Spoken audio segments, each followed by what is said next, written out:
You are now tuned into Two Drunk Sistas podcast, unscripted and uncensored. Grab yourselves a drink and enjoy. Hey guys! Hey guys, welcome to Two Drunk Sistas podcast. I'm D. And I'm W. Thanks for tuning in for another episode. Yeah, and so we're sipping on today Teremana small batch tequila Reposado. Teremana. Yeah, So it's good. Margarita, maybe like a strawberry margarita. Yeah, strawberry margarita mix, with a little razzle dazzle. Cheers, y'all. Cheers. All right, so let's go into.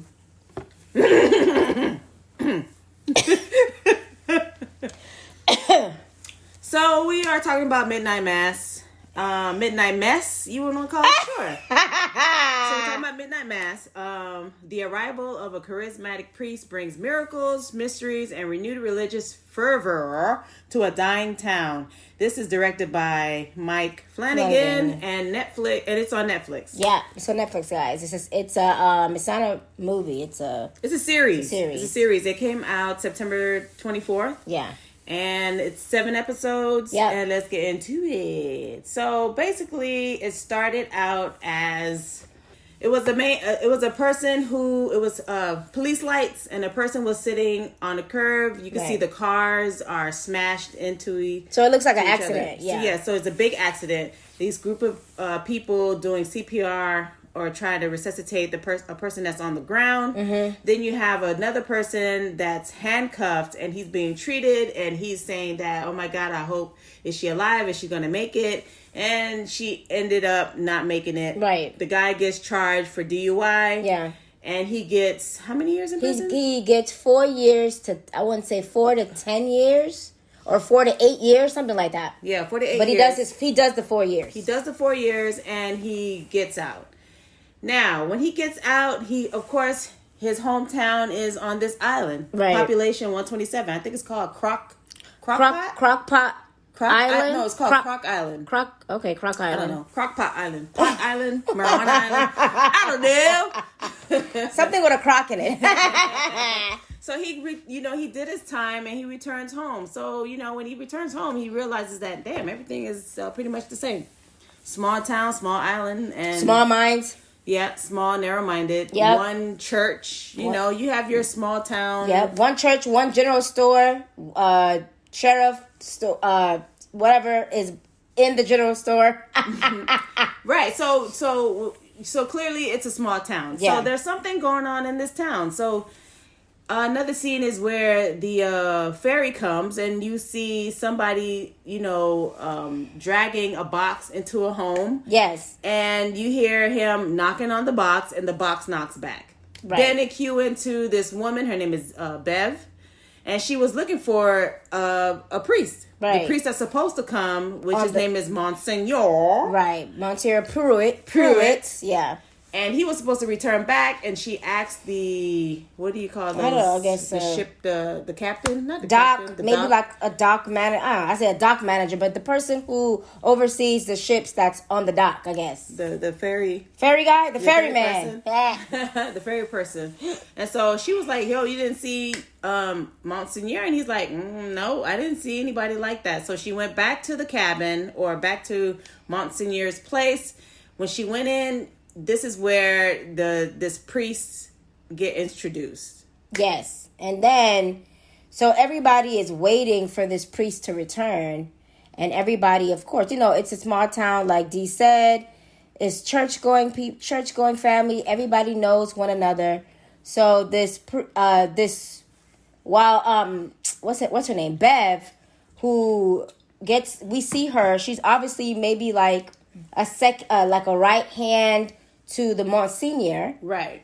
And, she goes into his house because I guess he was supposed to be somewhere. Mm-hmm. She was looking for him. So she goes into his house. She realizes that, I think he's home. So let me go in, let me knock. She knocks, he's not there. Whatever. And he's not that he's not there, but he doesn't come to the door. So she has a key. She goes in, she's looking around, and then bam, she meets this man who's a priest. His last name is Paul, right? Senior Paul? I think it's, yeah, something like that. That's how he introduced himself. Right. And so after that, people of the community of the town was like, who is this guy? Like, so he comes and say, hey, the archdiocese sent me here because Monsignor Pruitt is not feeling well and he's resting and he's getting treatment. He's on the mainland. Back on the mainland. Yeah. So he'll be here to give the sermons and stuff like that. And he's just assuring the pulpit people that, don't worry. Don't worry. I'm not here to take over. I'm just here to continue the word and then have Monsignor, come back when he's well rested. And then, we'll go from there. Because y'all know how church folks are, once you ruffle their feathers, they start to get crazy. So, of course, he had to, reassure the church, like, you did not lose your pastor. So as the episodes go, you come to learn who the people are that's on this island, their backstory. We get to see church members come together. It's like a small town church. I mean, how small town can you get? Goddamn, it's 127 people. So again, as the episodes keep going, like I was saying, you get to see the backgrounds of these people. You get to find out stories about them. And one of the main characters, or I guess the main character, is what's his name? The guy who was in the who did the time? What's his name? Who did the time? Riley. Yeah. He did the time because he killed the person that he ran into because he was drunk. Right. And so Riley comes back, and you could just see that Riley obviously doesn't want to be back home. The relationship between Riley and his dad is not that great. His mom, however, is, moms. They're going to keep up with their kids. So the mom is the one that was writing letters to Riley in jail. And, he comes back. He obviously has to adhere to the rules of probation, and that's to report to the mainland once a week. So we just see all the character story develop. I like the fact that they went into the sheriff's racial issue. Sheriff Hassan, he's Muslim, right? And so they kind of like not infuse these two religions, but you could just tell the way Mike did it. He did it in a way where it was racist. Oh yeah, because they were Christians and they didn't have room for Allah. They did not have room Which for means Allah. the same thing. It's God. Okay. It's right. And they were given the right hand woman to the Monsignor was a total bitch. She was, she was a bitch. She was giving the sheriff a hard time, just saying, just snarky things like, well, you go on the mainland to your mosque, just stuff like that. And throughout the whole series, I just really wanted her to die. I'm sorry. Yeah. And you know what? They really gave her a lot of lines. She had way too many lines. Majority of the episodes, I was like, my nigga, Shut the fuck up. Dog? She just kept rambling. And the townspeople, it was as though they were scared of her. And I'm like, she has no power. But again, when you're not like surrounded by different cultures or different types of people, just anything different from you are narrow-minded. You're like, it's only me that exists, nobody else. Right, no other religion you can't exists. It's only Christian way is the way to go, and then that's that. So of course they were just really iffy with the sheriff. Right. It's like he ran away from the racism to come to a small island where he thought to feel the racism again. Okay. Got it. Check. Right. Left New York to feel no racism. Went to a small island. Still got the racism. Check. Yes. So I'm just happy they didn't focus on black problems. Oh my God. I said it, motherfucker. I said it. Thank God. I did not want to see another. Not to say that it was good to see the sheriff go through his thing, but I was like, I ain't got time for another black person problem. So we live this shit every day. Oh my God. So I don't want to fucking see it again. But so yeah, so these episodes kind of lead you up to what's going on this island. So there's these group of kids who go and sneak out to the other side of the island just to smoke pot and talk shit. And while, they're just hanging out, smoking, drink, and stuff like that, one of the kids saw something in the bushes. Yeah. And he gets freaked out, but he's thinking like it could have been a cat or whatever. Or he could have been high because he was smoking. Yeah. So then but it let the audience know that there's something lurking on the island. Especially, I believe when the kids were walking to their destination or to their little area that they do their, they smoking or whatever. They heard like something that was like, woo, like you could just tell. Like something just brushed past them. Yeah, wings, something that had big ass wings, Right, So, right. they sort of, come on. So Buddy brushed it off like it ain't nothing. Yeah, because his ass is high anyway. So he's like, "What? I might just be hallucinating." Yeah. So then it goes. Now you just find out like, okay, something's going on. Now cue back to the priest, Father Paul. Mm-hmm. He's in the pulpit and he's preaching and all this stuff. And then there's this young lady who's in her wheelchair. And this is when the miracles started. Okay.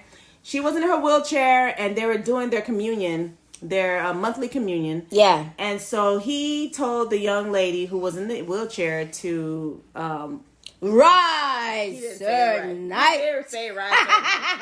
He told her, if you want the blood of Christ, the power of Christ compels you. What's the saying when they give you the bread and the this is the bread. This is the body. The body of the body of Jesus and the blood or whatever. Yeah, something like that. So he was so he told her, she wanted to get the piece of the bread or whatever, and he walked back. He's like, well, come walk for it. And everybody in the church, oh my God, how could you? Oh my God, how you know that she can't walk. And so she moved her wheelchair to come up, and he like, nope. And so he went onto the stairs. I thought that was pretty funny. Yeah. And then he went onto the stairs and said, the body of the Christ, whatever. Mm-hmm. The body of Christ compels you. Yep. And then he's like, you can do it. Come on. And so she stands up and she started to walk, and everybody was like, oh my God, it's a miracle. Oh, it's a miracle. The Lord haveth and the Lord giveth. When stuff like this happened, now there's people like wanting miracles all the time. My husband, he's sick. Yeah. So those people were coming to Father Paul's home and stuff like that. And Beverly, which is the right hand bitch. Yeah. Mm-hmm. Yeah, the bitch. She would tell the people like, hey, listen, we all know that miracles don't work like that. God, works mysteriously. Yeah. And, we can't all just ask of him and this and this. She really, you know what? I gotta give her credit. She really had a way with words. Mm-hmm. Either her way with words, or people just knew that she was fucking nuts and didn't want to say anything. I don't fucking know. I was like, y'all. The crazy thing is that the whole scripture words verses throughout the whole episode, it was construed, like they used it to make it fit what they wanted to do. Yeah, yes. Oh my God. Which I kind of applaud Mike and whoever wrote this. Yeah. I think Mike wrote it too. Yeah. I kind of applaud the way he did it, because it opens the eyes on how people think right now. Like, even though they know that it's bad, but they still would find a verse to justify what they're doing. That it's God's plan. This is God's. This right. is what God has destined for His people. Right. And Jesus is, Jesus, let Thy will be done. Yeah. I mean, I was like, I was taking it the whole time. I was slapping my knees, like, are y'all fucking kidding me? This is insane. I think what it is that this shit is happening now.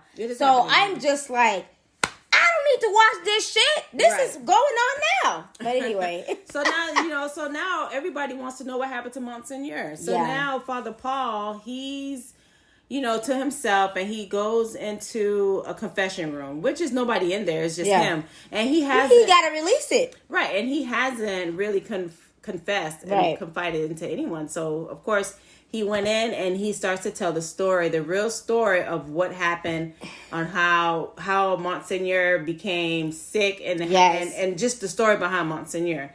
So the story behind Monseigneur was he was really, really ill, and then he old. Yeah, he was really old, and so I guess people in the island was saying that because he was really old, he decided to go back to Jerusalem. Yeah, and and pray and be with God. Yeah, so that's that break. I guess he wanted to vacation there, and so. As Father Paul was telling the story, he says that Monseigneur was in the first stage of getting dementia. Right. He wasn't able to remember things. He started to veer away. That when they were tour places, he veered away from the crowd, and he ended up getting caught up in a sandstorm. Yeah. Which he kept on walking, and he was able to walk into this cave. In this cave was Morbius.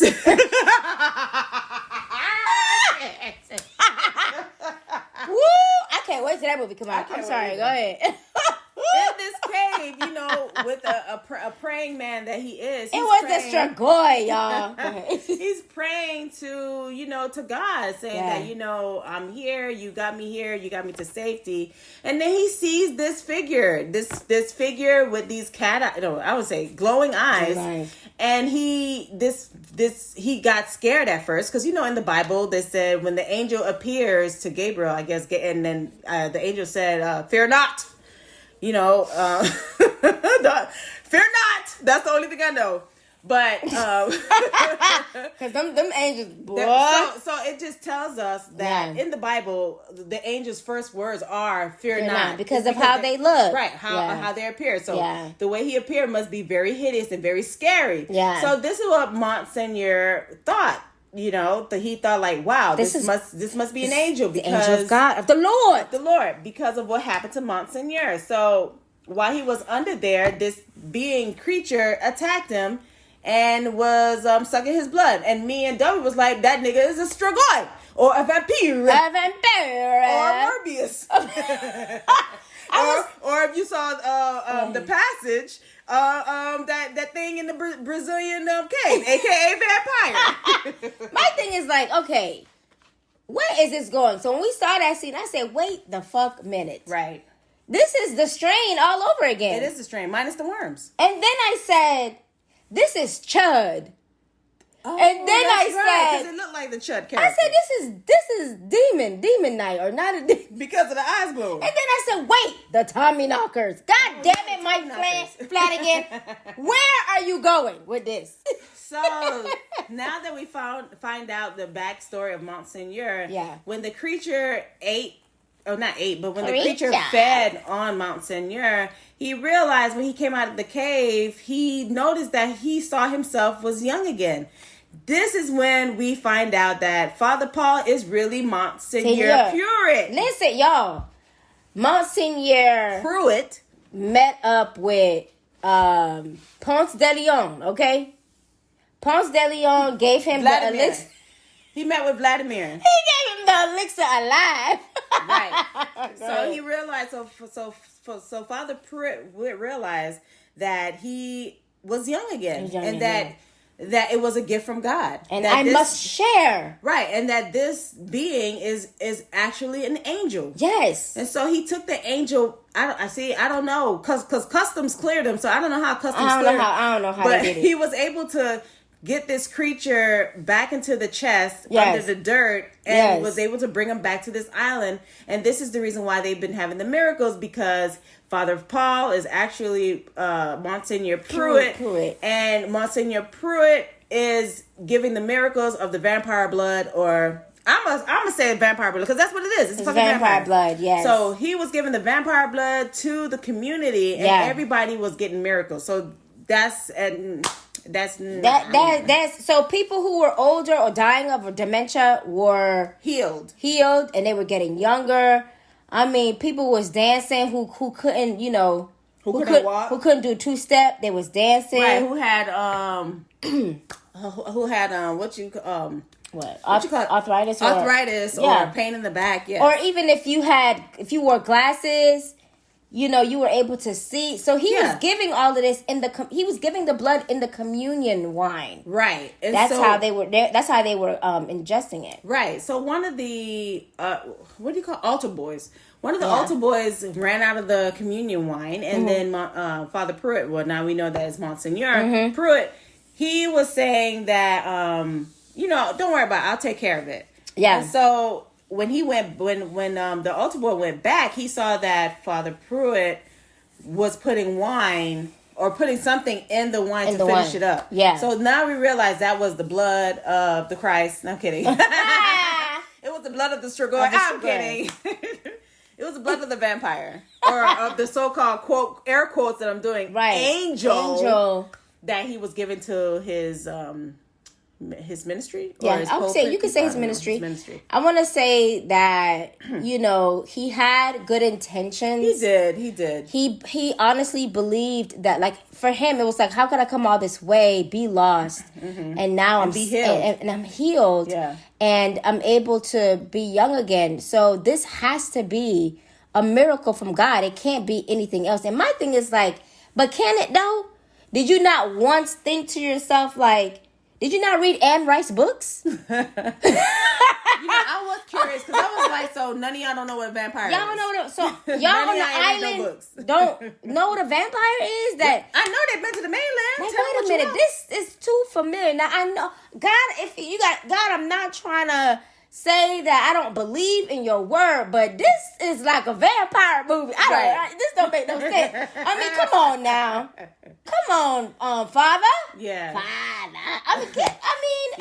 Yeah. So, I mean, he did have good intentions, but it got out of his control. It did. He couldn't control the people. The people, y'all. It always comes down to the people's mental. Oh my God. So one of the main characters, Riley, he was bit by the angel. I don't call him the vampire. The master vampire. Yes. He was bit by the master vampire, and he realized, like, Father Pruitt was trying to tell him, like, hey, you've been given a gift and stuff like that. And Riley was like, yeah, but I gotta feed. That means I have to kill. I have to eat. And I know for him, even though he didn't say it, but it's like, I already killed somebody already. And did time. He still never got over that. Yeah, so it's like, so I'm supposed to live the rest of my life doing this? Right, right. So, Riley was like, this ain't the life for me. Yeah. He was able to, look at the beauty of that being, transitioning to a vampire. Yeah.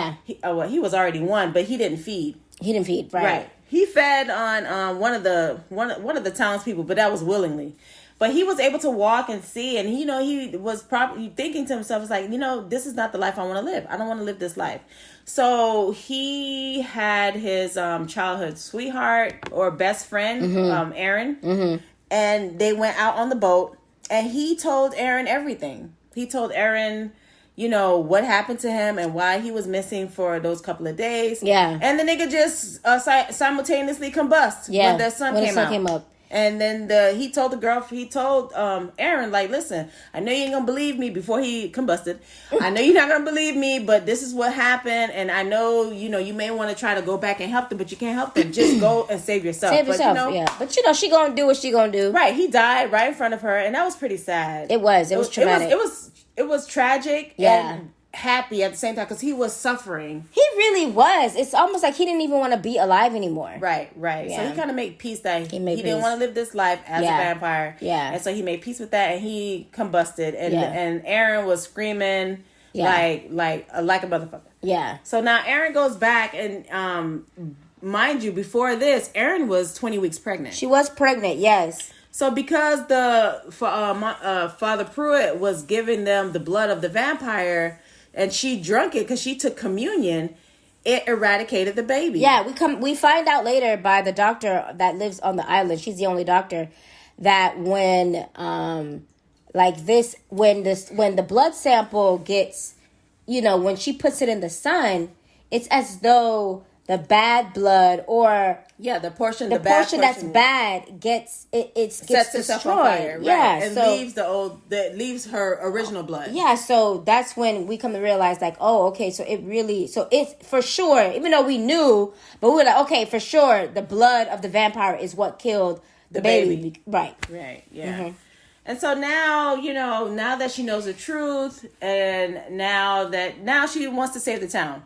But the town is nowhere to be saved. The town already agreed upon taking the blood of the vampire, and they're feasting on the people that didn't take the blood. Yeah. And the whole town with the shits. I mean, the whole island with the shits. The whole island. The only people that survived were the two children that the girl that I told you that she was end up walking. Right, the one who was wheelchair bound. Right, and one of the altar boys, which is Riley's little brother. Yes, those two survived. They were able to get off the island, and while the girl was on the boat, she finally told the brother Warren that she couldn't feel her legs anymore. So now we know that the blood from the vampire wore off. It's gone. And it's gone. Yeah. So, guys, listen, the vampire was feeding off of Aaron. Okay, Aaron died. So the vampire was feeding while the vampire was feeding on Aaron, she was poking holes in the wings, right? You know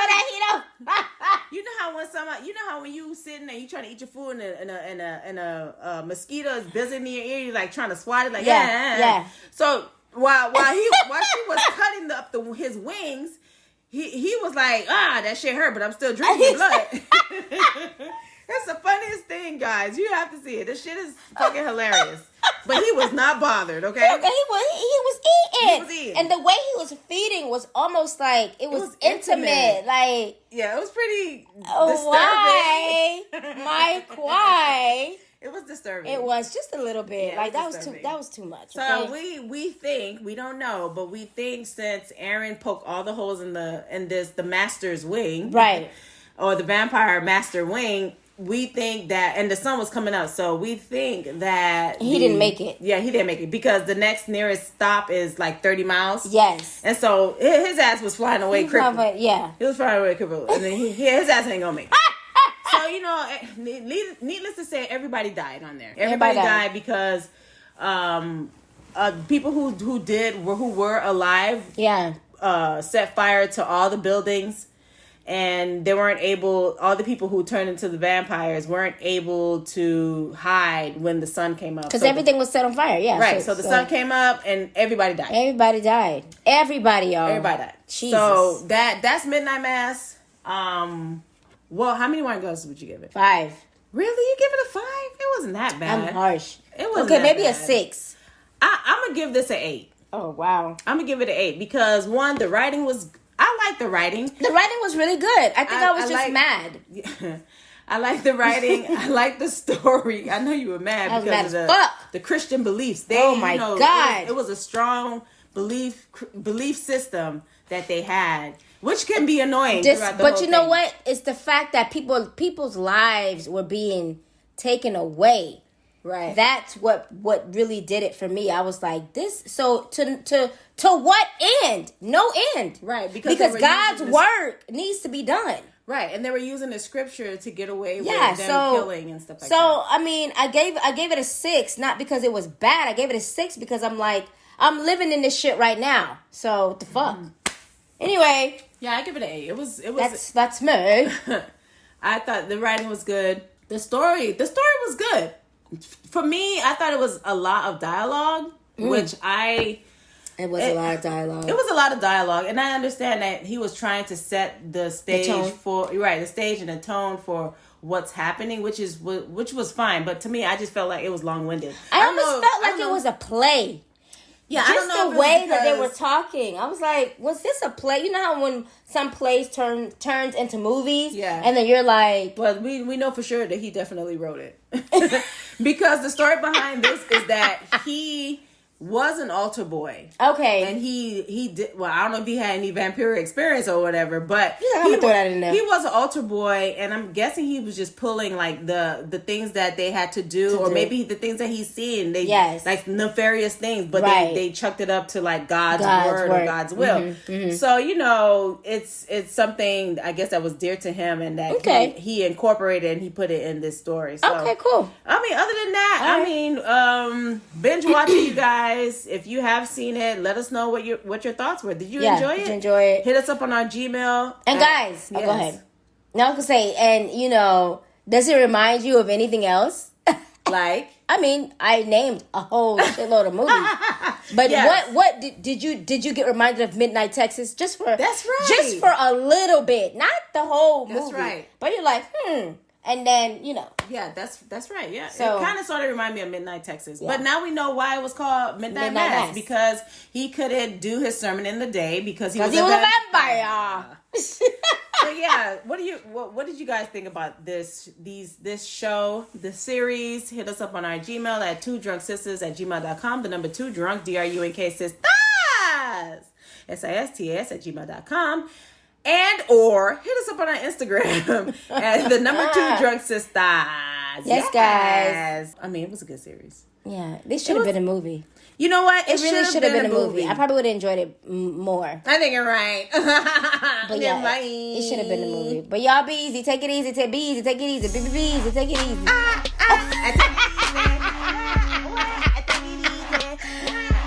All right, y'all. All right. Peace.